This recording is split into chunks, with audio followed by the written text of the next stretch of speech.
গোপালগঞ্জে সংঘটিত সহিংসতা ও প্রাণহানির ঘটনাসমূহ তদন্তের জন্য ৩ সদস্যের তদন্ত কমিটি গঠন করেছে অন্তর্বর্তী সরকার। বিকেলে ফরেন সার্ভিস একাডেমিতে হওয়া এক ব্রিফিংয়ে এই তথ্য জানিয়েছেন প্রধান উপদেষ্টার প্রেস সচিব শফিকুল আলম। এই কমিটির সভাপতির দায়িত্বে থাকবেন স্বরাষ্ট্র মন্ত্রণালয়ের সিনিয়র সচিব নাসিমুল গনি।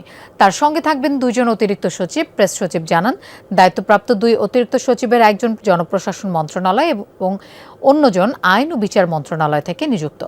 ২ সপ্তাহের মধ্যে প্রধান উপদেষ্টার কার্যালয়ে তাদের অনুসন্ধান প্রতিবেদন জমা দেওয়ার নির্দেশ দেওয়া হয়েছে। এই পুরো ইয়েতে এটার